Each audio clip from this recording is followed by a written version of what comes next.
बंगाल के नवाब सिराजुद्दौला का सिर उतारा जा चुका था।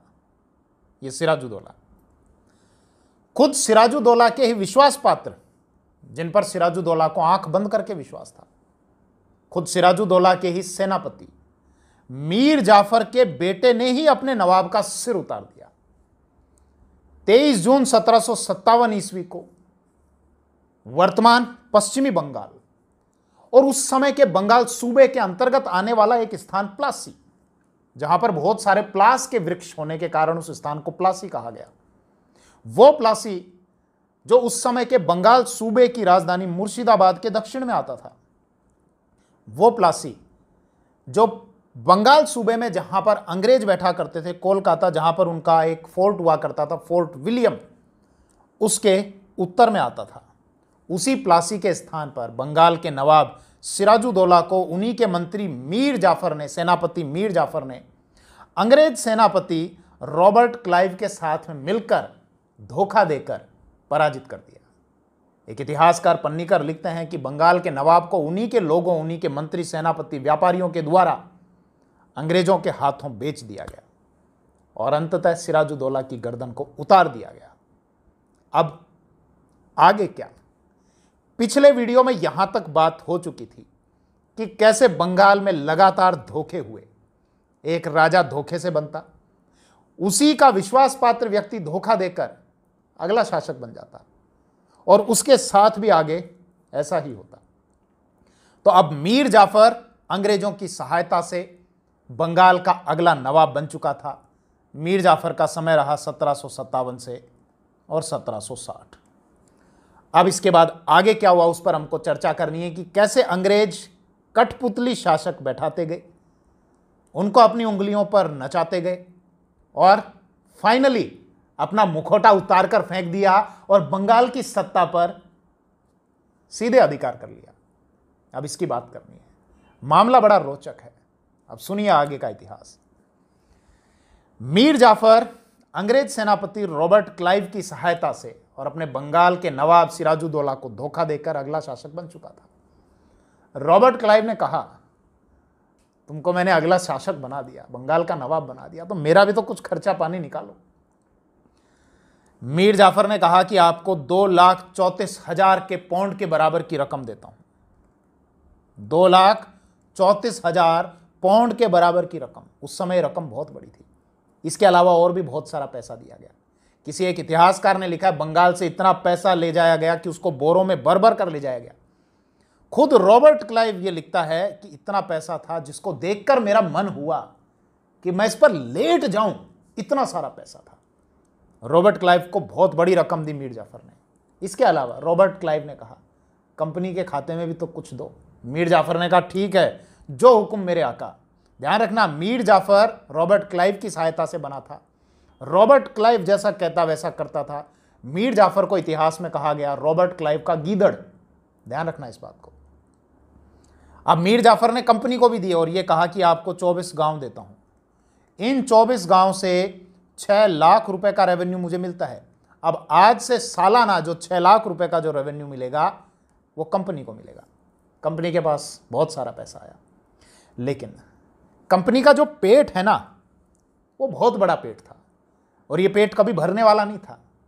और इस बात का एहसास मीर जाफर को भी था कि कंपनी की डिमांड लगातार बढ़ती जा रही है और कंपनी को संतुष्ट नहीं किया जा सकता। तो फिर क्या करें? मीर जाफर ने ऐसे लोगों की तलाश की जो कंपनी के विरोधी थे, कंपनी को टक्कर दे सकते थे। और मीर जाफर की तलाश जाकर खत्म हुई डच लोगों पर। जैसे भारत में अंग्रेजों की जो कंपनी थी, ईस्ट इंडिया कंपनी, जिसका पूरा नाम था the governor and company of merchants of London trading into east Indies. ये उस ईस्ट इंडिया कंपनी का पूरा नाम है जिसको हम सामान्यतः अंग्रेजों की ईस्ट इंडिया कंपनी कहते हैं। इसी प्रकार से डचों की भी एक कंपनी थी भारत में। डच लोग 1602 ईस्वी में आए थे और बंगाल सूबे में, जहां पर कोलकाता में अंग्रेज बैठा करते थे, उन्हीं के उत्तर में आने वाला एक स्थान चिनसुरा, जो हुगली नदी के किनारे है, वहां पर डच बैठा करते थे। देखिए मैप से देखिए, ये कलकत्ता में, यहां अंग्रेज बैठा करते थे। इन्हीं के उत्तर में आने वाला स्थान हुगली या चिनसुरा, जो चिनसुरा हुगली नदी के किनारे है, यहां पर डच लोगों की मुख्य फैक्ट्री हुआ करती थी। 1653 ईस्वी में इन डच लोगों ने यहां पर फैक्ट्री स्थापित की थी। और वही बात है कि भारत में अंग्रेज भी व्यापार करना चाह रहे हैं, डच लोग भी व्यापार करना चाह रहे हैं। और ये जो यूरोपियन कंपनी आ रही थी, इसमें सबसे पहले पुर्तगाली, फिर डच, फिर अंग्रेज, फिर डेनिश, फिर फ्रेंच और फिर सबसे लास्ट में स्वीडिश आए थे। तो इनके मध्य भी प्रतिस्पर्धा थी, लेकिन मुख्य रूप से अंग्रेजों और फ्रांसीसियों में यह प्रतिस्पर्धा हुई, क्योंकि अंग्रेजों ने एक एक करके धीरे धीरे धीरे सब लोगों को खत्म कर दिया। और जैसे उनको खत्म किया, इसी प्रकार से डच लोगों को भी यहां से खत्म कर दिया गया था। खैर, वापस विषय पर आओ। मीर जाफर ने डच लोगों से यह कहा कि आपके भी दुश्मन अंग्रेज, मेरे भी दुश्मन अंग्रेज। आप देखो, उनके पास में बैठे उगली स्थान पर, आपके व्यापारिक हित प्रभावित होते हैं अंग्रेजों की वजह से। बोले हाँ बिल्कुल होते हैं, आप मेरा साथ दो, मैं आपका साथ देता हूं। और डच लोगों ने अंग्रेजों के साथ में एक युद्ध छेड़ दिया, जबकि उनकी प्रतिस्पर्धा पहले से चल रही थी। 1759 ईस्वी में, 1659 ईस्वी में, 1759 में अंग्रेजों और डच लोगों के बीच में एक युद्ध हुआ, जिसको चिंसुरा का युद्ध कहते हैं, या बेदरा का युद्ध कहते हैं, या हुगली का युद्ध कहते हैं। बात आ रही है समझ में? चिंसुरा जहां उनकी मुख्य फैक्ट्री थी, 1653 में उन्होंने वहां पर फैक्ट्री लगाई थी, हुगली नदी के किनारे था, इसीलिए इसको चिंसुरा स्थान पर लड़ा गया। तो चिंसुरा का युद्ध या हुगली का युद्ध या बेदरा का युद्ध इसको कहते हैं। 1759 में लड़े गए इस युद्ध में अंग्रेजों ने इन डच लोगों को निर्णायक रूप से पराजित कर दिया कि भैया आप हार चुके हो, अब टाटा बाय बाय। और डच लोग यहां से अपना सारा ताम जाम समेटकर इंडोनेशिया चले गए और वहां पर मसालों का व्यापार करने लगे। इस समय जब यह वेदरा का युद्ध हो चुका था, बाद में, हालांकि ये भी अब जा चुके थे, रॉबर्ट क्लाइव वापस ब्रिटेन लौट चुके थे। और अंग्रेजों के यहां पर इस कोलकाता में फोर्ट विलियम के जो गवर्नर थे वो थे वेंसिटाल्ट। वेंसिटाल्ट इमेज ली है क्या मैंने? हाँ, ये है वेंसिटाल्ट। तो बात है 1760 ईस्वी की। वेंसिटाल्ट ने पूछा, अरे डच लोगों का साथ कौन दे रहा था? बोले साहब ये मीर जाफर। बोले ये मीर जाफर जिसको रॉबर्ट क्लाइव ने बंगाल का नवाब बनाया था? बोले हाँ साहब। बोले ये मीर जाफर जिसने प्लासी के युद्ध में अपने नवाब सिराजुद्दौला को धोखा दिया था, हमारे साथ आकर मिला था। ये मीर जाफर जिसने रॉबर्ट क्लाइव को 2,34,000 के बराबर के पाउंड की रकम दी थी। ये मीर जाफर जिसने ईस्ट इंडिया कंपनी को 24 गांव दिए थे कि जहां से सालाना 6 लाख रुपए का रेवेन्यू आएगा। बोले हाँ साहब वही मीर जाफर, बार बार गब्बर की तरह क्यों बोल रहे हो? बोले अच्छा हटाओ, हमारे साथ धोखा? बोले साहब जो आदमी अपने नवाब के साथ धोखा करके अगला नवाब बना है, तो आप उससे अच्छी उम्मीद कैसे लगा सकते हो? तो वेंसिटाल्ट ने 1760 ईस्वी में मीर जाफर को हटा दिया। और मीर जाफर के ही जो सेनापति थे, ध्यान रखना अब इतिहास वापस रिपीट हो रहा है, मीर जाफर के ही जो सेनापति थे मीर कासिम, ये मीर कासिम सेनापति भी थे, साथ के साथ इसके जवाई भी थे। इसको अगला नवाब बना दिया। मीर जाफर ने पूछा, बोले अरे मीर कासिम तू मेरे साथ ऐसा करेगा, मेरे को धोखा देकर बंगाल का नवाब बनेगा? मीर कासिम ने कहा, मालिक आपने भी तो यही किया था, जो आपने किया वही मैं कर रहा हूं। तो अगला नवाब बना दिया गया किसको? मीर कासिम को। और मीर कासिम 1760 से और 1764 ईस्वी तक बंगाल के अगले नवाब रहे। कुछ जगह 1764 की बजाय 1763 भी देखने को मिलता है। कब तक? 1760 से, जब वेंसिटाल्ट ने मीर जाफर को हटाया और मीर कासिम को बनाया, 1760 से और 64। अब मीर कासिम को जब बनाया तो कुछ ना कुछ तो डील हुई। मीर कासिम ने कहा एक बार सेवा का मौका दो, मैं भी आपको बहुत अच्छा खासा दूंगा। बोले क्या दोगे आप? बोले मीर जाफर ने क्या दिया था आपको? बोले 24 गांव दिए थे जहां से हमको सालाना 6 लाख रुपए का रेवेन्यू आता था। बोले उसने गांव दिए थे, 3 जिले दूंगा आपको। अरे वाह बहुत बढ़िया बात है। 3 जिले? कौन से जिले? वर्धमान, मिदनापुर और चटगांव। ये देखो मैंने एक मैप लगाया है, ये वर्धमान, मिदनापुर और एक और जिला दिया था चटगांव। 3 बड़े बड़े जिले दिए।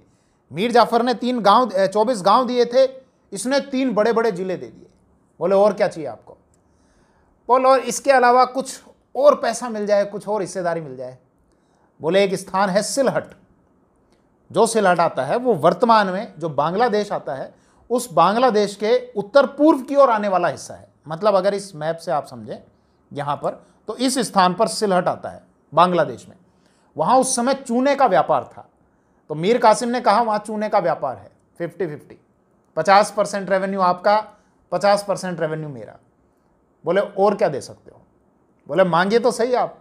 बोले हमारी इस समय लड़ाई चल रही है फ्रांसीसी लोगों से। बोले क्या, किस बात पे चल रही है, क्यों चल रही है? बोले क्या बताएं, बड़ी लंबी कहानी है कि फ्रांसीसी लोगों के साथ में हमारी 3 झड़पें हो चुकी। पहली जो झड़प है वो 1746 से 1748 के बीच में हुई। बोले साहब देखो मैं इतना पढ़ा लिखा नहीं हूँ, मेरे को थोड़ा सा क्या है डिटेल से आप बताओ। तो अंग्रेजों ने मीर कासिम को ये समझाया। क्या समझाया आप भी समझना।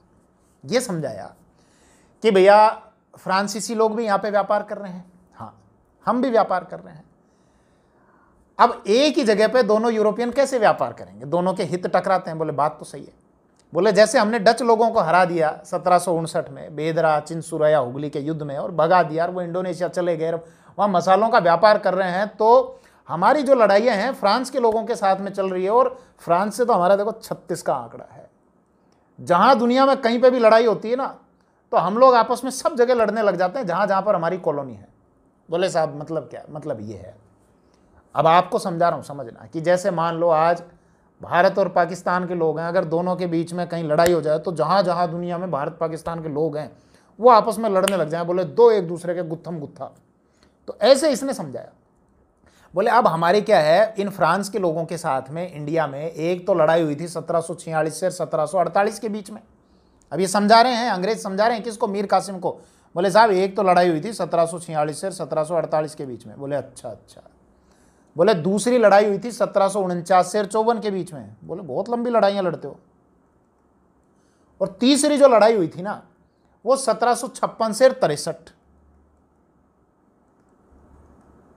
भारत में 1756 से शुरू नहीं हुई थी, भारत में 1757 में हम आपस में लड़ने लगे और 1763 तक। तो ध्यान करो, अब ये जो टाइम आ रहा है 1756 से 63 के बीच का, तो 1760 में ही तो अंग्रेजों ने मीर कासिम को बंगाल का अगला नवाब बनाया।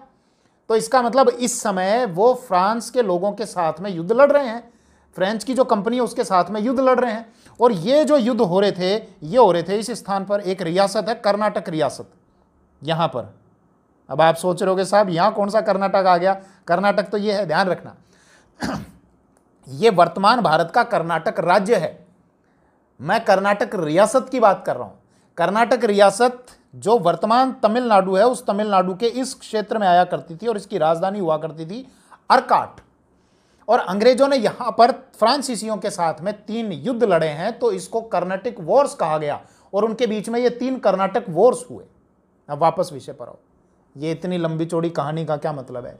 कहानी का मतलब यह है कि मीर कासिम ने बंगाल का नवाब बनने के बाद एक तो इनको 3 जिले दिए, बर्धमान, मिदनापुर और चटगांव।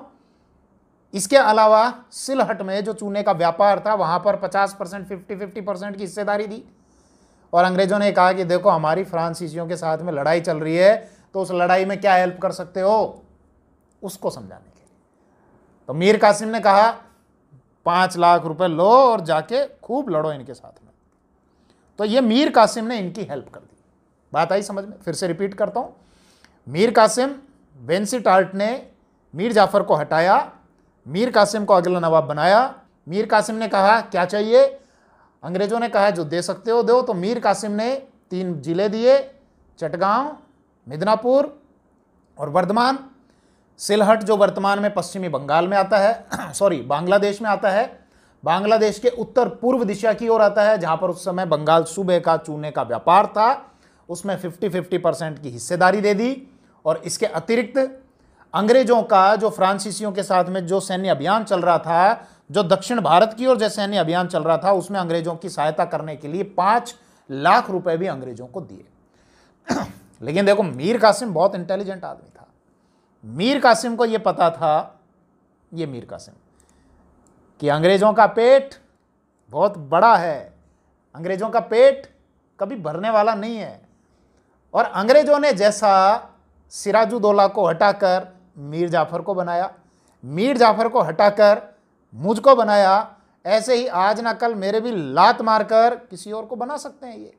तो इनका कुछ ना कुछ तो इलाज अपने पास में रखना पड़ेगा, ताबीज बना के रखना पड़ेगा। तो अब देखो क्या क्या चेंजेस किए मीर कासिम ने, ध्यान रखना, दिमाग लगाया, बहुत दिमाग वाला आदमी था। मीर कासिम ने देखा कि इस समय अपनी जो राजधानी है वो है मुर्शिदाबाद, और मुर्शिदाबाद में अंग्रेज सीधे अपने पे नजर रखते हैं। तो सबसे पहले तो इस राजधानी को मुर्शिदाबाद से मुंगेर लेके जाओ। मुर्शिदाबाद कहां पर? पश्चिम बंगाल में। मुंगेर कहां पर? बिहार में। राजधानी को वहां पर शिफ्ट कर दिया। वहां शिफ्ट करने के साथ साथ बढ़िया ऊंची ऊंची दीवारों को बनाया गया, एक दुर्ग का निर्माण कराया गया। हालांकि पहले भी वहां पर स्ट्रक्चर था मुंगेर में। मीर कासिम ने पूछा कि क्या कारण है कि हम लोग इन अंग्रेजों से पराजित हो जाते हैं। बोले साहब क्या बताएं अब आपको, इनकी जो सेना है ना वो अच्छे तरीके से ट्रेंड, वेल ट्रेंड सेना है। हमारे वाला एक भागता है उत्तर की तरफ, एक दक्षिण की तरफ, जैसे लगान पिक्चर होती है ना साहब, लगान पिक्चर में वो एक गेंद जाती है, गेंद के पीछे रहे, किधर से भाग के आ रहे, किधर से। बोले ऐसे नहीं होता साहब, सेना में है ना प्रॉपर डिसिप्लिन होना चाहिए। अपने यहाँ कोई दाढ़ी बड़ी हुई है ऐसे अजीब से, बोले पूरा प्रॉपर डिसिप्लिन होना चाहिए, ट्रेनिंग होनी चाहिए। बोले क्या करें? ट्रेनिंग दिलाओ, यूरोपियन पद्धति से ट्रेनिंग दिलाओ। तो मीर कासिम ने दो एक व्यक्तियों को अपॉइंट किया। एक तो जर्मनी से बुलाया, वोल्टर। क्या बुलाया? वोल्टर आदमी का नाम है ये जर्मनी से बुलाया। और एक गुरगिन खां, इसको बुलाया, और इन दोनों को कहा कि ये मेरी सेना है और इस सेना को यहां पर ट्रेनिंग दो। कहां पर? मुंगेर में। बोले सेना को ट्रेनिंग तो दोगे, लेकिन आपकी सेना लेके तलवार भालेर, कभी कभी तोप लेके चले जाओ, इनसे काम नहीं चलता। बोले क्या?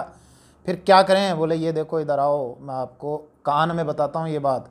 ये अंग्रेज है ना, इनके पास में ये वाली बंदूकें हैं। बोले इनको क्या कहते हैं? बोले मैचलॉक गन्स, मतलब तोड़ेदार बंदूकें। ये इनसे लेके कूटते हैं आपको, और आप वही तलवार भालों से नहीं लड़ सकते। बोले क्या करें? एक फैक्ट्री बना लो। तो मुंगेर में मीर कासिम ने एक तोड़ेदार बंदूक बनाने की एक फैक्ट्री भी स्थापित कर ली। क्या क्या किया? राजधानी मुर्शिदाबाद से चेंज मुंगेर, वहां पर फोर्टिफिकेशन किया, वहां पर अपनी सेना को ट्रेनिंग देने के लिए जर्मन के एक व्यक्ति वॉल्टर और इसके अलावा गुरगिन खां को यहां पर अपॉइंट किया, और इसके अलावा तोड़ेदार बंदूकें बनाने के लिए एक कारखाना यहां पर स्थापित किया। इसके अलावा अंग्रेजों का इतना ज़्यादा बंगाल सूबे में इतना ज़्यादा इंटरफेयर था कि इनके जो डिप्टी सूबेदार होते थे, उप सूबेदार, नायब सूबेदार, वो इनकी सुनते ही नहीं थे। जैसे बिहार का एक नायब सूबेदार था राम नारायण, और मीर कासिम उसको जब भी कोई आदेश देता वो उसको अनसुना कर देता। बोले चल साइड में जा, कल आना। ये देख रहे यार, इसकी इतनी हिम्मत, मेरे सूबे के अंतर्गत आता है और नवाब के आदेशों की पालना नहीं करता। बोले साहब वो नहीं करेगा। बोले क्यों? बोले उसको अंग्रेज सपोर्ट करते हैं इंटरनल, और उसको ये पता है आप उसका कुछ नहीं बिगाड़ सकते। तो बोले क्या करें? बोले साहब एक काम करो, एक कौवा मार के, कागला मार के और छत पे टांग लो, बाकी जो कौवे हैं उनमें अपने आप डर हो जाएगा। बोले यार पहेली मत बुझाओ, सीधी सीधी बात होता। बोले बात साहब सीधी ये है कि अगर एक कौवा मार के छत पे टांग लोगे तो बाकी के कौवों में अपने आप दहशत पैदा हो जाएगी। तो एक के साथ अगर आप कठोर सजा दे दोगे तो बाकियों में अपने आप ये डर पैदा हो जाएगा कि जैसे उसको मार दिया, उसको फांसी पे लटका दिया, या जैसे उसको सजा दी, ऐसे हमारा भी कल को ये हाल हो सकता है। बोले क्या करें? बोले मार दो। तो बिहार का जो सूबेदार था, नायब सूबेदार था राम नारायण, उसको सजा दी और उसको मरवा दिया। किसने? मीर कासिम ने। तो बाकियों के साथ, बाकियों के पास ये मैसेज चला गया। इसके अलावा मीर कासिम ने ये पूछा अपने मंत्रियों से, बोले यार एक बात बताओ, बंगाल में इतना सारा रेवेन्यू आया करता था, इतना पैसा आया करता था, ये देखो खाली पड़ा है सारा खजाना, देखो गुल्लक खाली पड़ी है, पैसा ही नहीं है इसमें। बोले कहाँ से पैसा आएगा साहब, भोली बात कर रहे हो आप भी। बोले मतलब? बोले एक तो ये आपके जो लोग हैं ना, जो अधिकारी आपने अपॉइंट कर रखे हैं, रेवेन्यू ऑफिसर्स जो कर रखे हैं, ये जनता से तो ले लेते हैं पैसा, और उनको ये पता है कि आप कुछ कर नहीं सकते, अंग्रेज उनको शह देते हैं। क्यों देते हैं? बोले अंग्रेज खुद भ्रष्ट हैं तो इसलिए इनको भ्रष्टाचार की शह देते हैं। तो ये जनता से तो कलेक्शन कर लेते हैं और आप तक देते ही नहीं है, खुद की जेब में ही डकार जाते हैं, पेट में ही डकार जाते हैं। तो मीर कासिम ने, ध्यान रखना, एक नया टैक्स लगाया, खिजरी जमा। कौन सा? खिजरी जमा। और ये जो राजस्व अधिकारी थे ये उन पर लगाया। ध्यान रखना, जनता पर नहीं लगाया। सामान्यतः क्या होता है, एक शासक के द्वारा जो टैक्स लगाए जाते हैं वो जनता पर लगाए जाते हैं, लेकिन मीर कासिम ने ये जो टैक्स लगाया जनता पर लगाने की बजाय किस पर लगाया, अपने राजस्व अधिकारियों पर लगाया, और ये कहा कि अब तक जितना तुमने डकार रखा है ना, जितना तुम्हारा बकाया है, जितना पेंडिंग चल रहा है वो जमा करा देना, जमा नहीं कराओगे तो देख लो बिहार वाला जो राम नारायण है ना, जिसके साथ मैंने किया उसको फांसी पे चढ़ा दिया, मरवा दिया, ऐसे तुम्हारे साथ ये कर दूंगा। तो उनमें भी दहशत पैदा कर दी। इसके अलावा एक और टैक्स लगाया था जिसको अब्बास टैक्स कहा जाता है। तो ये ध्यान रखना, अगर पूछा जाए कि अब्बास टैक्स किसके द्वारा लगाया गया, तो मीर कासिम के द्वारा। अब इसके अलावा मीर कासिम ने ये पूछा ही था, बोले यार रेवेन्यू, चलो एक ये व्यवस्था तो अपन ने कर ली कि जिनके पास में जो ये पैसे खा रहे थे अपने अधिकारी, अब उनसे अपन ले लेंगे, और तुमने कहा तो मैंने राम नारायण को भी फांसी पे चढ़ा दिया। और भी टैक्स आता था यार, इतना पैसा नहीं आ रहा। बोले साहब आप बहुत भोली बात करते हो, आपको पता है दस्तक का कैसे दुरुपयोग कर रहे हैं। बोले दस्तक क्या? अरे साहब पिछले वीडियो में समझाया था दस्तक मतलब क्या। दस्तक मतलब इनको एक कार्ड दे रखा है, कंपनी को दे रखा है कि ईस्ट इंडिया कंपनी अपना जो भी व्यापार करेगी, उस व्यापार को करने के लिए जो सरकार टैक्स लगाती है, मतलब हम जो टैक्स लगाते हैं, तो अगर वो कार्ड दिखा देंगे उनके पास में जो कार्ड है तो उन पर टैक्स नहीं लगता। दिया किसने ये कार्ड? बोले साहब वो मुगल बादशाह थे ना फर्रुख शेर, उन्होंने दिया था। वो उनके कोई फोड़ा हो गया था ऐसी जगह जो बता नहीं सकते, उसका इलाज किया था अंग्रेज, एक डॉक्टर था डॉक्टर हैमिल्टन, उसने वो फोड़े का इलाज कर दिया था। तो खुश होकर उन्होंने बहुत सारी रियायतें दी थी। उन रियायतों की बात मैं पिछले वीडियो में कर चुका हूं, इसलिए अब रिपीट नहीं करूंगा। तो उन्हीं रियायतों में से, उन्हीं सुविधाओं में से एक कार्ड दिया था, एक लाइसेंस दिया था जिसको दस्तक कहा जाता था। मतलब अंग्रेजों पे टैक्स नहीं लगता था व्यापार करने पे। और अंग्रेज क्या करते थे कि कंपनी के साथ साथ में खुद का भी पर्सनल माल भेज दिया करते थे, और तो और खुद का तो भेजते थे, वो भी टैक्स फ्री हो जाता था। यहाँ के व्यापारियों को ये कहते हैं साहब, मतलब मंत्री बता रहे हैं अब इनको, कि यहाँ के व्यापारियों को भी ये कहते हैं कि तुम कितना टैक्स भरते हो? बोले 100 रुपये। एक काम करो 100 मत देना, 50 रुपये दे देना, और ये पकड़ो कार्ड और फ्री में यहाँ पर ट्रेड करो। बोले अच्छा अच्छा अच्छा, तभी ये हमारे यहाँ के जो व्यापारी हैं ये टैक्स जमा नहीं करा रहे हैं। ओके, तो क्या करें, जितने भी आंतरिक टैक्स हैं वो सब खत्म कर दो। तो ये खत्म कर दिया दस्तक वाला, मतलब आंतरिक जो व्यापारियों पर जो टैक्स लगता था वो मीर कासिम ने खत्म कर दिया। अब कंपनी वाले गए व्यापारियों के पास में, बोले हाँ भाई सामान बेचने जा रहे हो? बोले हाँ हाँ। बोले पकड़ो दस्तक, ले जाओ और हमको भी रुपए दे देना। तो व्यापारी ने कहा अब आपके दस्तक की ज़रूरत नहीं है। बोले क्यों? बोले नवाब ने टैक्स हटा दिया है, अब कोई दस्तक की ज़रूरत नहीं है। जैसे आप टैक्स फ्री ट्रेड करते हो, ड्यूटी फ्री ट्रेड करते हो, ऐसे हम भी अब ड्यूटी फ्री ट्रेड करेंगे, हमारे ऊपर भी कोई टैक्स नहीं लगा। अब कंपनी का दिमाग खराब। बोले यार एक तो इसने हमारा जो आदमी था बिहार वाला राम नारायण को एक तो फांसी पे चढ़ा दिया, दूसरा ये टैक्स हटा दिया, तीसरा ये राजधानी मुर्शिदाबाद से हटा के वहाँ मुंगेर में शिफ्ट कर ली, और मुंगेर में ट्रेनिंग दिलवा रहा है, यूरोपियन टेक्निक से ट्रेनिंग दिलवा रहा है। वहाँ पर तोड़ेदार बंदूक बनाने का, मैचलॉक गन्स बनाने का एक कारखाना स्थापित कर लिया। तो इसका मतलब इसके इरादे नेक नहीं लगते, इरादे खतरनाक हैं। तो अंग्रेजों ने, एलिस एक अंग्रेज अधिकारी था, उसके नेतृत्व में एक सेना भेजी पटना में, 148 सैनिक थे उसमें। ये एक सेना ये भेजी, जाओ रे जाओ अंग्रेजों जाओ। अब अंग्रेज भी थे और बाकी भी उसमें हुआ करते थे। तो 148 लोग उसमें भेजे, किसके साथ में? एलिस के साथ में। मीर कासिम ने उनको कर लिया बंदी। हालांकि कुछ युद्ध हुए अंग्रेजों के बीच में, जिसमें करवा का युद्ध, गिरिया का युद्ध, उदानोला का युद्ध, सूती का युद्ध। ध्यान रख लेना, ये युद्ध मीर कासिम और ईस्ट इंडिया कंपनी के बीच में हुए थे। क्यों हुए थे? रीजन मैं यही तो समझा रहा हूं आपको कि मीर कासिम के द्वारा अब आरंभिक तौर पर जो ये तैयारियां की गई थी, राजधानी को शिफ्ट करना, इसके अलावा ये बंदूकों का निर्माण करना, इसके अलावा अपने सैनिकों को ट्रेनिंग देना यूरोपियन पद्धति से, तो उसके कारण अब अंग्रेजों में इनमें तनातनी हो गई। इसके अतिरिक्त जो उनका आंतरिक कर था, जो व्यापारियों से जो लिया जाता था, वो माफ कर देना, जिसके कारण ईस्ट इंडिया कंपनी के जो कर्मचारी थे, जिनको निजी फायदा होता था, वो फायदा होना बंद हो गया। तो उसके कारण अब ये तनातनी हो गई, जिसके कारण अंग्रेजों और मीर कासिम के बीच में छोटे मोटे 4 युद्ध हुए। इन चारों युद्धों में मीर कासिम पराजित हुआ। अब मीर कासिम पराजित हुआ तो अंदर टीस मन में, बोले अब क्या करूं?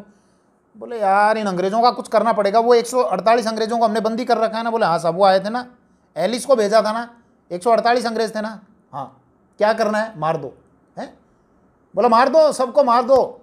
अब मीर कासिम ने इन सबको मारने के आदेश दिए। इसके कारण अब ये हो गई तनातनी। अंग्रेजों और मीर कासिम के बीच में।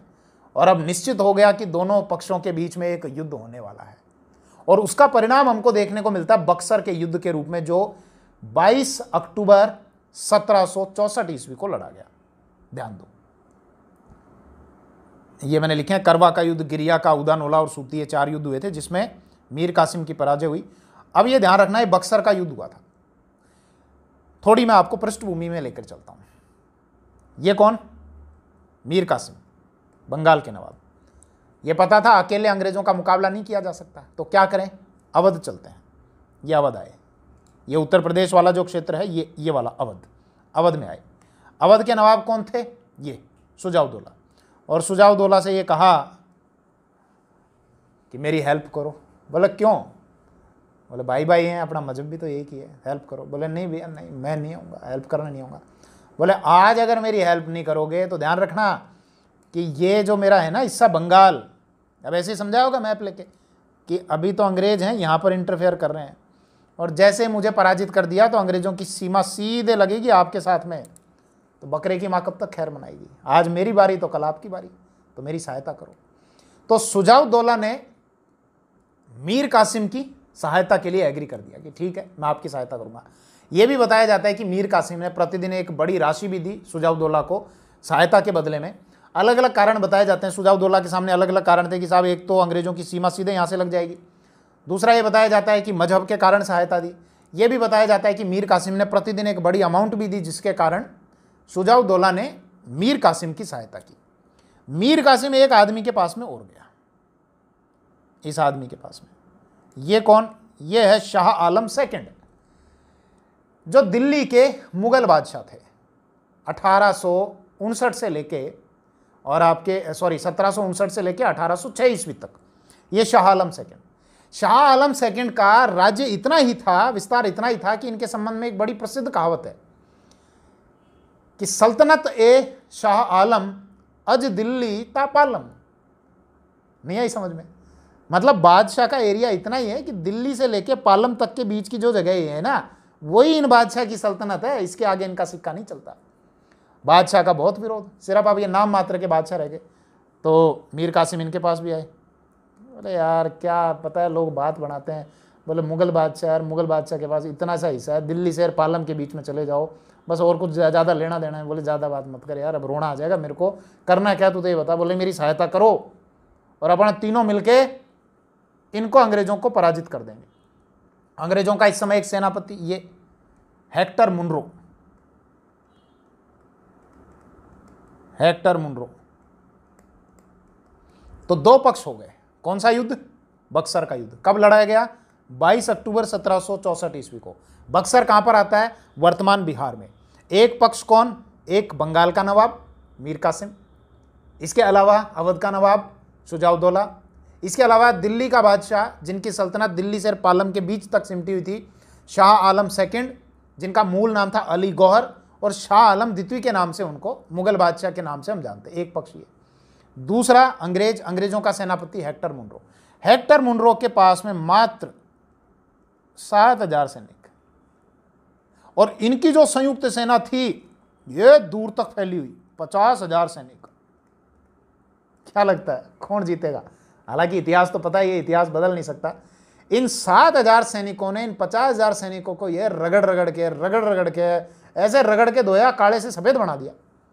मतलब ये बात समझ में आ गई कि भैया ये जो लोग हैं ना अंग्रेज, सिविलाइजेशन में, सभ्यता के मामले में बहुत आगे हैं। अंग्रेजों के पास में वेल ट्रेनिंग है, इनके सैनिकों के पास में, इनके पास में अच्छे हथियार हैं, इनकी सेना डिसिप्लिन है। हमारी तरह नहीं कि हमारी सैनिकों की अलग अलग टुकड़ी है, अवध के नवाब की अलग टुकड़ी वो अलग दिशा में भाग रही है, मुगल बादशाह की अलग टुकड़ी अलग दिशा में भाग रही है, वही लगान पिक्चर वाला सीन की कोई इधर से भाग रहा है और कोई इधर से भाग रहा है। तो ऐसे नहीं चलता। अब जब यह युद्ध में पराजय होने लगी तो मीर कासिम ने पकड़ी पतली गली और ये यहाँ से निकल के ये चले गए जंगलों में, और 1777 ईस्वी तक ये भटकते रहे। ध्यान रखना युद्ध कब हुआ? 1764 में, और 1777 ईस्वी में जाके इनकी मृत्यु हुई। ये तब तक कहाँ रहे, कहाँ भटकते रहे, जंगलों में फिरते रहे, जंगलों में जाके इनकी डेथ हो गई। बचे ये दोनों बच गए। अब जो लड़ने वाला था वो तो भाग लिया, इनके तलवार लटका गया, इसको पकड़ा सबसे पहले, ये भाग लिया बीच में ही। शाह आलम जो है ये जब लगा कि सेना हार रही है तो ये बीच में बोले ये लो अंग्रेजों से जाके, ये लो साहब आ जाओ, मैं नहीं लड़ रहा साहब, ये तो कोई गलतफहमी हो गई थी, मैं इसलिए चला गया था, मैं नहीं लड़ रहा, ये अंग्रेजों के पास। इसको पकड़ लिया सुजाउद्दौला को, बोले क्या खास थी आपके? बोले साहब मेरा कोई दिक्कत नहीं थी, मैं तो अपने अच्छा बैठा हुआ था, मेरी मती मारी गई थी। वो आके बोले अपन दोनों मजहब है, भाई भाई हैं, इसके अलावा पता नहीं और कैसी बातें कर रहा था साहब, मैं बहकावे में आ गया। बोले कोई बात नहीं, अब ध्यान दो, ये जो युद्ध था बक्सर का युद्ध, इसमें अंग्रेजों ने इन तीनों को, मुगल बादशाह को, बंगाल के नवाब को, अवध के नवाब को, संयुक्त रूप से तीनों को पराजित कर दिया। मतलब जैसा यह कहा जाता है कि प्लासी के युद्ध में अंग्रेजों ने बंगाल के नवाब सिराजुद्दौला को धोखे से पराजित किया था। अंग्रेजों में वास्तव में इतनी क्षमता नहीं थी, लेकिन अब अंग्रेजों ने इस बात पर ठप्पा लगा दिया था कि भारत में शासन को लेकर वास्तव में वो इतने योग्य हैं। उनकी 7,000 की, मात्र 7,000 की सेना ने सामने वाले पक्ष की संयुक्त 40 से 50,000 की सेना को पराजित कर दिया। बंगाल का नवाब जंगलों में भाग चुका था, अवध का नवाब हाथ जोड़कर खड़ा था, मुगल बादशाह हाथ जोड़कर खड़ा था, और हेक्टर मुनरो को यह समझ में नहीं आ रहा था कि एक ही झटके में बंगाल से लेकर अवध और दिल्ली तक का इतना बड़ा एरिया अंग्रेजों की मुट्ठी में आ गया कि इस इतने बड़े क्षेत्र का करना क्या है, हम तो व्यापारी हैं। एक ही झटके में अंग्रेजों के पास में ये पूरा लेकर ये पूरा एरिया आ गया एक ही झटके में। और ये समझ में नहीं आया हेक्टर मुनरो को करना क्या है। ये तो नहीं सोचा था, ये तो पता था कि चलो ठीक है इनको पराजित कर लेंगे, लेकिन इनको पराजित करने के ये परिणाम होंगे, इतना बड़ा क्षेत्र हमारे हाथ में आ जाएगा। बोले अब क्या करें, ये इस मुगल बादशाह का क्या करें और इसके बंगाल, इसके अवध के नवाब का क्या करें। बोले मेरे तो समझ में नहीं आ रहा, पहले कौन डील कर रहा था? ये बोले पहले वो थे आपके रॉबर्ट क्लाइव। कहाँ गए क्लाइव साहब? रॉबर्ट क्लाइव कर रहे थे डील, उन्होंने बनाया था। वो बंगाल में सारा सब वही हस्तक्षेप किया करते थे, वही उठापटक किया करते थे। बोले रॉबर्ट क्लाइव कहाँ? बोले तो गए, वो तो ब्रिटेन चले गए। अरे बोले बुलाओ उस आदमी को यार, वो आदमी कर सकता है सारा मामला सेटल। तो ध्यान रखना, रॉबर्ट क्लाइव जहां पर 1757 से, उस समय जब ये भारत में थे 1757 से 60, अब रॉबर्ट क्लाइव को उनकी योग्यता के कारण, ये होती है योग्यता की वैल्यू, कि रॉबर्ट क्लाइव को इनकी योग्यता के कारण फिर से बुलाया गया कि बुलाओ उस आदमी को, वही सेटल कर सकता है सारे मामले को। और 1765 में रॉबर्ट क्लाइव वापस आया, 1765 से 1767।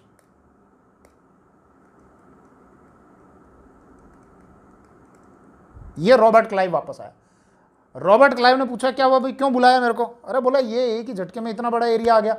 वो बंगाल का नवाब है मीर कासिम, वो भाग गया जंगलों में। बोले मीर कासिम, मैं तो मीर जाफर को बना के गया था। अरे बोले लंबी कहानी है, मीर जाफर को हमने हटा दिया था 1760 में, वेंसीटार्ट है, वेंसीटार्ट ने हटा दिया था, मीर कासिम को बना दिया था। मीर कासिम पहले अपना साथ भी दे रहा था, उसने अपने को 3 जिले भी दिए थे, वर्धमान, मिदनापुर और चटगांव। इसके अलावा सिलहट में जो चूने का व्यापार था उसमें 50% हिस्सा भी दिया था उसने। इसके अलावा जो अपने फ्रांसीसियों के साथ में युद्ध चल रहे हैं ना, 3 कर्नाटक वॉर जिनको कहा गया, उस दक्षिण के सैन्य अभियानों के लिए 5 लाख रुपए भी दिए थे। अरे बोले जब इतना दे रहा था तो फिर क्यों बेचारे के साथ में युद्ध लड़ा? अरे एक तो उसने क्या किया, राजधानी को मुर्शिदाबाद से मुंगेर ले गया। बोले तो फिर उससे क्या हो गया? बोले अपन वॉच नहीं कर सकते, वो तैयारियां कर रहा था, वहां पर सेना को ट्रेनिंग दिला रहा था यूरोपियन पद्धति से। कोई जर्मन का आदमी था वोल्टर, और एक गुरगिन खां, गुरगिन खां दूसरे देश का था, अर्मेनिया का था शायद। बोले वहां से बुलाया उनको और ट्रेनिंग दिला रहा था। बोले और बोले एक अपनी जो बंदूकें हैं, तोड़ेदार बंदूकें, वहां पर फैक्ट्री लगवा ली उसने उनको बनाने की। बोले इसके अलावा बोले इंटरनल जो टैक्स थे, खुद के व्यापारियों के टैक्स ही सारे खत्म कर दिए उसने। और बोले अपने जो आदमी थे उनको मार रहा था। बोले कैसे? बोले बिहार का आदमी था राम नारायण, बिहार का नवाब था, उप सूबेदार था, डिप्टी सूबेदार, और अपन उसको सपोर्ट करते थे। उसने उसको फांसी पे चढ़ा दिया ये मैसेज देने के लिए कि अंग्रेजों का अगर कोई साथ देगा तो उसके साथ मैं यही असर करूंगा। बोले सारी बातों से पता चलता है कि अंदर ही अंदर अपने खिलाफ तैयारी कर रहा था। बोले और जाके वो अवध के नवाब से मिल गया। कौन? बोले ये जो सामने खड़ा है। बोले हाँ, यही जो अब हार चुका है, ये तो अब हारने के बाद अपने सामने खड़ा है, नहीं तो पहले सामने थोड़ी खड़ा था। बोले जाके इससे अवध के नवाब से जाके मिला, सुजाउद्दौला से, और पता नहीं क्या कान में मंत्र फूका, इसको पकड़ लाया एक तो अपने साथ युद्ध लड़ने के लिए। बोले और ये अली गौहर, बोले मूल नाम है अली गौहर, वैसे दिल्ली का बादशाह है, शाह आलम सेकंड के नाम से इसको जानते हैं, लेकिन बादशाह कुछ नहीं है, दिल्ली से पालम के बीच में एरिया है। बोले इसको भी पकड़ लाया। और तीनों मिलके लड़ रहे थे, 50,000 सैनिक इकट्ठे कर लिए। बोले अपने वाले 7,000 इधर, अपने 7,000 ने ये हेक्टर मुनरो, बोले बढ़िया धोया इनको, रगड़ा। बोले अब क्या करना है, मेरे को पूरा इतिहास तो बता दिया, मेरे को क्या करना है। बोले सेटल करो यार, इतना बड़ा एरिया आ गया अपने पास में, ये पूरा इतना बड़ा एरिया आ गया, बंगाल से लेके अवध तक का, सारा करना क्या है इसका। बोले अच्छा ये कहानी है, इन दोनों के साथ मेरे को क्या करना है ये। अच्छा बोले एक काम करो, भेजो एक एक करके भेजो इनको। तो रॉबर्ट क्लाइव ने ये बुलाया पहले इसको, शाह आलम सेकंड को। कब की बात कर रहा हूं मैं, 12 अगस्त 1765, ध्यान रखना 12 अगस्त 1765। युद्ध कब हुआ था, बक्सर का युद्ध 22 अक्टूबर 1764। अब वो बेचारा आया है रॉबर्ट क्लाइव, तो आने में टाइम तो लगता ही है, तो आया। अब आने के बाद बैठा अपने केबिन में, बोले भेजो एक एक करके। बोले हाँ का ही नाम, आपनों का ही नाम। बोले मैं साहब शाह आलम सेकंड। अच्छा तो आप क्यों आए थे लड़ने के लिए। बोले साहब गलती हो गई, मेरे पास सिर्फ नाम का बादशाह हूँ, मेरे पास कुछ नहीं है, खर्चा पानी चल नहीं रहा, सिर्फ दिल्ली से लेके पालम के बीच में मेरी वो रियासत, मेरी ठिकाना सा रह गया एक, मतलब पहले सल्तनत थी, पहले बड़ा क्षेत्र था, लेकिन अब तो ठिकाना ही मान लो छोटा मोटा। बोले साहब मती मारी गई थी, अब क्या करना है देख लो। बोले खर्चा पानी नहीं निकलता क्या। बोले नहीं साहब नहीं निकलता। अरे परेशान हो रहे हो तो एक काम करो, एक संधि करते हैं आपके साथ में। इसके साथ में एक संधि की 12 अगस्त 1765 को, इसको कहते हैं इलाहाबाद की संधि, ये पहली संधि थी। बोले यार मुगल बादशाह और आप ऐसे जा रहे हो इधर, लूट खटसोट कर रहे हो और डाके डाल रहे हो, क्या मतलब है। आप एक काम करो, परेशान मत हो, हम आपको जगह भी देते हैं और पेंशन भी देते हैं। बोले खर्चे पानी के लिए पैसे देंगे। बोले सच्ची में। बोले हाँ 26 लाख रुपए ले लेना, और ये फालतू लूट खसोट ये मारकाट करना बंद करो, क्या इधर उधर भागते रहते हो बार बार। 26 लाख रुपए आपको पेंशन देंगे। बोले और इसके अलावा 2 एरिया भी दे देंगे आपको, एक तो इलाहाबाद और एक कड़ा। इलाहाबाद और कड़ा। बोले साहब क्यों बावड़ा बना रहे हो। बोले बावड़ा बना रहे हो मतलब। बोले 26 लाख रुपए तो दे दोगे, मेरे को पता है कंपनी के पास में बहुत पैसा दे सकती है कंपनी, लेकिन इलाहाबाद और कड़ा वाला जो एरिया है ना, ये मैं जानता हूं आपके पास में नहीं है, ये तो जो अवध का नवाब है सुजाउद्दौला, ये तो उसके अधिकार में है, आप कैसे दे दोगे, आपको देने का अधिकार ही नहीं है। बोले आपको चाहिए कि नहीं चाहिए। बोले हाँ साहब चाहिए। 2 मिनट चुपचाप बैठ जाओ, आपको दे देंगे 26 लाख रुपए दे देंगे, और इसके अलावा इलाहाबाद और कड़ा का जो एरिया है वो आपको दे देंगे। बोले आप ये इतना तो दे रहे हो, मैं क्या कर सकता हूं आपके लिए। बोले ये एक लेटर है, ये लेटर है, इस लेटर पे आपके साइन मार देना। बोले क्या है ये। बोले ये लेटर है कि मैं दिल्ली का मुगल बादशाह शाह आलम सेकंड अंग्रेजों को, मतलब ईस्ट इंडिया कंपनी को, बंगाल सूबे में दीवानी अधिकार देता हूं, फाइनेंशियल राइट देता हूं। बोले मतलब। अरे बोले मतलब ये है जैसे मुगलों के अलग अलग सूबे हुआ करते थे ना, अब आप तो सूबे रहे नहीं, आप तो अब दिल्ली से पालम के बीच का ही एरिया लेके बैठे हो। पहले सूबे हुआ करते थे, अलग अलग सूबे हुआ करते थे। मतलब ये था कि एक सूबा हो गया आपका अवध हो गया, हैदराबाद एक आपका सूबा हो गया, इसी तरीके से बंगाल एक सूबा हो गया। तो औरंगजेब के समय भी यहाँ क्या किया जाता था कि इन सूबों में 2 अधिकारियों की नियुक्ति की जाती थी। एक अधिकारी होता था फौजदार, जो फौज को कंट्रोल रखता था, और एक होता था जिसके पास में फाइनेंशियल राइट होते थे, दीवान। तो दीवान के पास में पैसा होता था लेकिन फौज की ताकत नहीं होती थी, लेकिन फौजदार के पास में फौज होती थी तो पैसे वाला अधिकार नहीं होता था। तो मुगलों में यह व्यवस्था हुआ करती थी कि फाइनेंशियल राइट एक अलग अधिकारी के पास में हुआ करते थे, और फौज से रिलेटेड जो राइट हैं वो अलग अधिकारी के पास में हुआ करते थे। तो आप तो सिंपल, ज़्यादा कहानी में जाने की ज़रूरत नहीं है, ज़्यादा सीधी सी कहानी ये है कि ये पकड़ो एक लेटर, और इस लेटर पे ये साइन मार दो, और इसमें ये लिखा हुआ है कि मैं दिल्ली का मुगल बादशाह, कहाँ चला गया लेटर, मैं दिल्ली का मुगल बादशाह शाह आलम सेकंड अंग्रेजों को बंगाल में दीवानी अधिकार देता हूँ। बोले इससे हो क्या जाएगा। बोले इसका मतलब ये है वहाँ से बंगाल सूबे से जितना भी रेवेन्यू आता है, जितना भी टैक्स का कलेक्शन आता है, वो सब ईस्ट इंडिया कंपनी की जेब में जाएगा। बोले साइन तो मैं कर दूंगा, एक नहीं 4-4 साइन कर दूंगा, लेकिन बात यह है कि बंगाल सूबा मेरे अधिकार में नहीं आता। वो गए दिन जब कभी आया करता था, बोले तेरे को पता है बंगाल सूबा तेरे अधिकार में नहीं आता। वो जनता अभी भी ये मानती है कि कोई मुगल बादशाह है जो दिल्ली में बैठा हुआ है, और हम जनता को जाके ये कहेंगे कि ये देखो मुगल बादशाह का ये लेटर, और मुगल बादशाह ने हमको ये अधिकार दिया है कि हम मुगल बादशाह की तरफ से बंगाल में सारे रेवेन्यू का कलेक्शन करेंगे। बोले अच्छा अच्छा अच्छा अच्छा, ये कहानी है क्या? बोले अब आप एक काम करो, बाहर जाके बैठ जाओ, और बाहर जाके बैठो, और बाद में अंदर भेज दो किसको? सुजाउद्दौला को। ये सुजाउद्दौला, और सुजाउद्दौला को फिर बाद में बुलाया 16 अगस्त 1765। शाह आलम के साथ में तो कब संधि की? 12 अगस्त 1765, इलाहाबाद की पहली संधि। उसमें क्या कहा शाह आलम को कि 26 लाख रुपए दे देंगे, पेंशन ले लेना, बैठ जाना, अब इलाहाबाद और कड़ा वाला क्षेत्र दे देंगे, इधर उधर में डोलना अब फालतू में, और इसके अलावा इसके बदले में हमको एक कागज पे साइन कर दे कि बंगाल सूबे में अब हमारे पास में दीवानी राइट है। और बाद में 16 अगस्त मतलब 4 दिन बाद सुजाउद्दौला को बुलाया। बोले यार एक बात बता, रॉबर्ट क्लाइव ने कहा, बोले एक बात बता, वो शाह आलम का तो समझ में आ रहा है कि उसके पास में पैसे की दिक्कत है और उसके पास में एरिया नहीं है, उसको लूट खसोट करनी पड़ती है अपने खर्चा उठाने के लिए, वो इसलिए लड़ने के लिए आया। ये बंगाल वाला जो है मीर कासिम, इसका भी समझ में आता है कि साहब ये भी हमसे चलो परेशान हो रहा होगा, ये आया। अरे तू क्यों आया लड़ने के लिए? बोले साहब अब एक ही बात को बार बार क्यों पूछ रहे हो, क्यों वापस घाव पे नमक छिड़क रहे हो? अब बता दिया आपको। वो बोला कुछ पैसे वैसे ले लेना यार, बोले अपन भाई हैं यार, मजहब है यार। फिर ये बोला मैं हार जाऊंगा तो कल को अंग्रेज तेरे ऊपर टूट पड़ेंगे यार।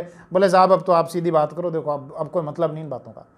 बोले तेरे कारण युद्ध हुआ है? बोले हाँ साहब। युद्ध का हर जाना तू देगा? बोले दे दूंगा साहब। कितना? 50 लाख रुपए दे युद्ध का हर जाना। ठीक है साहब। इसके अलावा ये जो तेरा इलाहाबाद और कड़ा वाला क्षेत्र है ना, देखना अब आप, कॉन्फिडेंस इसको बोलते हैं। अंग्रेजों के पास में पहले इलाहाबाद और कड़ा नहीं था, लेकिन रॉबर्ट क्लाइव को यह पता था कि मैं 2 दिन या 4 दिन बाद जो संधि करूंगा सुजाउद्दौला के साथ में, उससे वो एरिया में ले लूंगा और लेकर फिर इस मुगल बादशाह को दे दूंगा। तो रॉबर्ट क्लाइव ने कहा कि इलाहाबाद और कड़ा का जो एरिया है ना वो अंग्रेजों को दे। बोले दे दूंगा साहब। इसके अलावा ये कि सेना जब तक रहेगी ना तू बहुत फटफट करता रहेगा, तो अब सेना नहीं रखेगा तू? बोले साहब फिर मेरी सिक्योरिटी वगैरह? बोले हम तेरे वहां पर हम अपनी सेना छोड़ देंगे और सेना का खर्चा उठा लेना। मतलब अब सुजाउद्दौला के खर्चे पर अंग्रेजों की सेना पड़ती रहेगी, सेना का खर्चा उठा लेना। कोई भी अगर अटैक करता है तो तेरी ओर से हम युद्ध लड़ने के लिए जाएंगे। तो अब इस अवध को एक बफर स्टेट बना दिया। बात समझ में आई? बफर स्टेट का मतलब यह है कि यहां पर अंग्रेजों की सेना है इस अवध में, और ये जो है ये वाला जो क्षेत्र है बंगाल सूबा, जहां पर अंग्रेज व्यापार कर रहे हैं। तो अंग्रेजों ने इस इलाहाबाद की दूसरी संधि के द्वारा जो 16 अगस्त 1765 को हुई थी, रॉबर्ट क्लाइव मतलब ईस्ट इंडिया कंपनी और सुजाउद्दौला के बीच में हुई थी, इस संधि के द्वारा अब अवध को एक बफर स्टेट बना दिया। और इस बफर स्टेट के माध्यम से अब अंग्रेजों ने अपने व्यापारिक क्षेत्र और युद्ध वाले जो क्षेत्र हैं वो अलग अलग कर दिए कि कल को कोई अगर अंग्रेजों पर अटैक करता है, जो कि मराठे ही थे, क्योंकि मराठों के पास में अब इतनी ताकत थी कि अगर वो अटैक करने के लिए आते हैं तो उनको अंग्रेजों के इस व्यापारिक क्षेत्र में घुसने से पहले ही यहां पर रोक लिया जाए, इसी क्षेत्र में। इस नीति को कहा जाता है घेरे की नीति। क्या कहते हैं? घेरे की नीति। कि मान लीजिए कि आपका ये कोई क्षेत्र है, यहां पर आप व्यापार कर रहे हो, या यूं समझ लो जैसे भारत है और कोई पड़ोसी देश अगर युद्ध करता है तो हम सबसे पहले अपने भारत की मुख्य भूमि को सुरक्षित कर लें और अपनी सेना को इस प्रकार से डिप्लॉय कर दें कि हमारा जो युद्ध है वो भारत की मुख्य भूमि पर होने की बजाय या तो पाकिस्तान में हो, या चाइना में जाकर हो, या म्यांमार में हो, या श्रीलंका में हो, भारत से बाहर हो। तो अपने चारों तरफ एक सुरक्षित घेरा हम बना लेंगे। तो इसी प्रकार से अंग्रेजों ने अपने चारों तरफ एक सुरक्षित घेरा बनाने की एक नीति पर काम किया, जिसको बाद में जाकर चरम सीमा तक पहुंचाया। तो हेस्टिंग्स ने उस घेरे की नीति को अच्छे तरीके से लागू किया। खैर वापस विषय पर आओ। इलाहाबाद में 2 संधियां हुई, एक 12 अगस्त 1765 इलाहाबाद की पहली संधि, एक 4 दिन बाद 16 अगस्त 1765। पहली संधि में अंग्रेजों ने मुगल बादशाह शाह आलम सेकंड को क्या कहा था? 26 लाख रुपए की पेंशन ले लेना। अवध के नवाब सुजाउद्दौला से 50 लाख रुपए लिए, शाह आलम सेकंड को उसमें से 26 लाख रुपए दे दिए। अंग्रेजों ने 12 तारीख को जब शाह आलम सेकंड के साथ में संधि की थी तो ये कहा था इलाहाबाद और कड़ा का क्षेत्र ले लेना। लेकिन इस समय अंग्रेजों के पास में इलाहाबाद और कड़ा का क्षेत्र नहीं था। किसके पास में था? सुजाउद्दौला के पास में। लेकिन अंग्रेजों का इतना कॉन्फिडेंस था कि उनको यह पता था कि सुजाउद्दौला एक क्षेत्र हमको दे देगा। 4 दिन बाद इलाहाबाद और कड़ा सुजाउद्दौला से लिए और शाह आलम सेकंड को दे दिए। अंग्रेजों ने साथ के साथ ये साइन भी करा लिए शाह आलम सेकंड से कि बंगाल में अब फाइनेंशियल राइट्स अंग्रेजों के पास में, मतलब जितना टैक्स, रेवेन्यू, जितना सारा आएगा वो सब अंग्रेजों के पास में। तो अब बंगाल में राजस्व की सत्ता किसके पास में? अंग्रेजों के पास में। और बंगाल की जो प्रशासनिक व्यवस्था वगैरह ये सारा देखेगा वो बंगाल का नवाब देखेगा। मतलब ये है कि अंग्रेजों के पास में पैसा है लेकिन कोई रेस्पॉन्सिबिलिटी नहीं है। और बंगाल का अब जो नवाब बनाया, वापस मीर जाफर को बना दिया। अभी मैं बताऊंगा वापस से। मीर कासिम तो भाग गया था, मीर जाफर को फिर से बंगाल का नवाब बना दिया। तो अंग्रेजों के पास में पैसा तो है, फाइनेंशियल राइट्स हैं, लेकिन रेस्पॉन्सिबिलिटी नहीं है।